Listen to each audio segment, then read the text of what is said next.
देशातलं असं एकमेव ठिकाण की ज्या ठिकाणी जळगाव जिल्ह्यातले एरंडोल तालुक्यातलं फरकांडे हे गाव आहे। त्या ठिकाणी झुलते मनोरे या ठिकाणी झुलत्या मनोऱ्यांचा इतिहास होता। आपण माझ्या मागे बघितलं तर हेच ते मनोरे आहेत की जे आजही या ठिकाणी हलतात।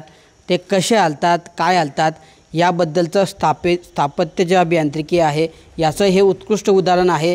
मात्र जसा जसा काळ बदलत गेला त्यानंतर याकडे दुर्लक्ष झाल्याने ही जी वास्तू आहे या ठिकाणी धुळकात पडलेली आहे आणि कुठेतरी याकडे दुर्लक्ष झाल्यामुळे आता या वास्तूला पुरातत्व विभागाने आता या ठिकाणी संवर्धनाचं काम हाती घेतलेलं आहे।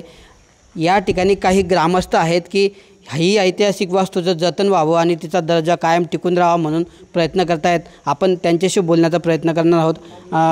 काय सांगणार, किती वर्ष ही वास्तू जुनी आहे, याचा इतिहास काय आहे, नेमका इथलं वैशिष्ट्य काय आहे आणि तुम्ही किती दिवसांपासून या ठिकाणी लढा देत आहेत?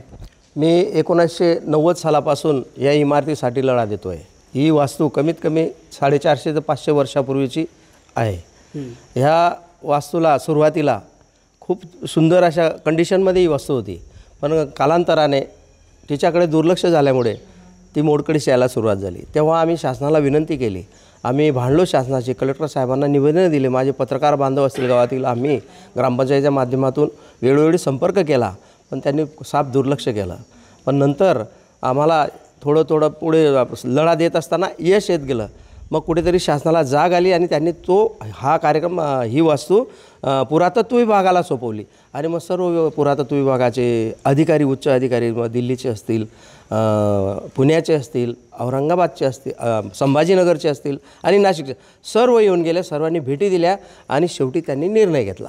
त्या निर्णय घेतल्याचा परिणाम असा झाला, काही आमच्या गावातला एक सुज्ञ नागरिक हा दिल्लीला जाऊन पवार साहेबांची भेट घेतली आणि त्यांना आमच्या मनोऱ्याविषयी निवेदन देखील दिलं।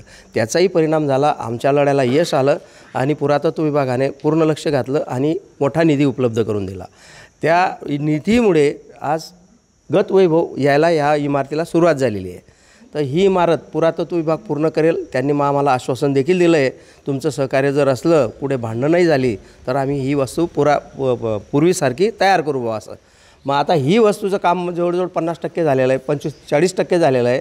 अजून येतील ते पावसाळा सुरू झाल्यामुळे वर्कर्स त्या बाहेरगावचे असल्यामुळे ते चालले गेले, पण दिवाळीनंतर बहुतेक हे कामाला गती येईल आणि हे काम पूर्ण झाल्यानंतर आम्ही ग्रामस्थांची बैठक घेऊ आणि शासनाला, पुरातत्व विभागाला विनंती करू की हा जो मोड पडलेला आहे दुसरा मनोरा हा पूर्ववत व्हावा यासाठी प्रयत्न करू।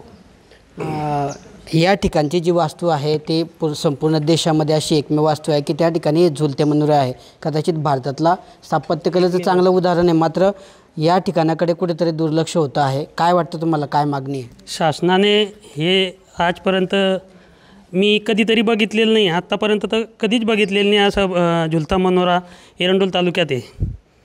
हा इतिहास आहे, 450-500 वर्षाचा इतिहास आहे। हा शासनाने जपून ठेवावा अशी एक विनंती आहे शासनाला।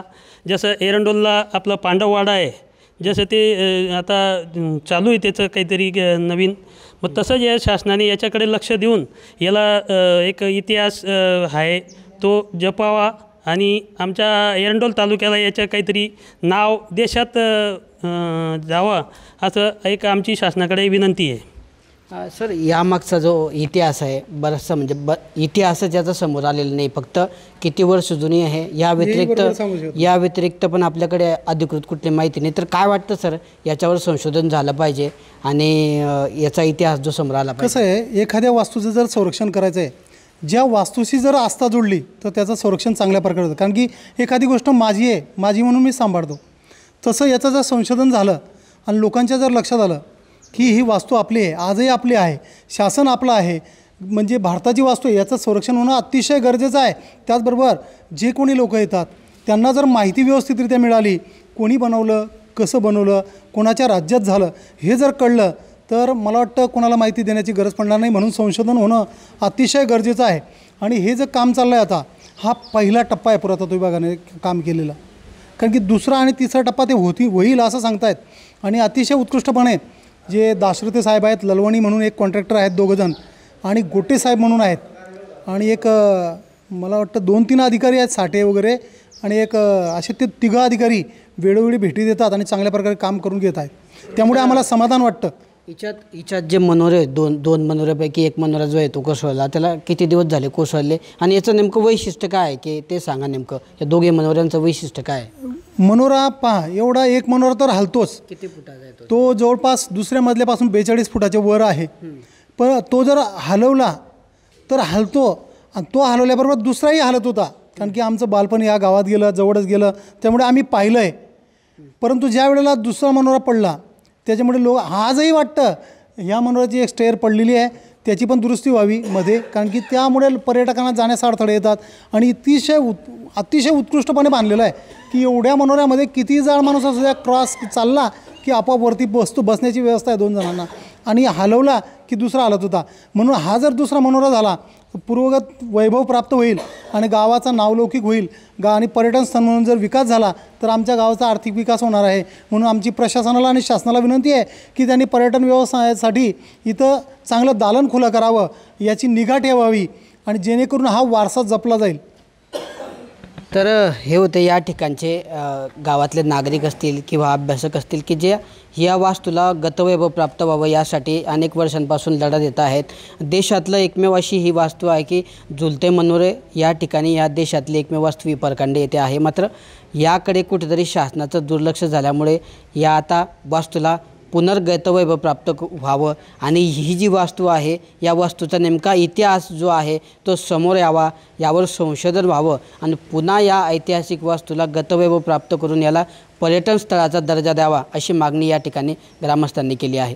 किशोर पाटील, TV9 मराठी, जळगाव.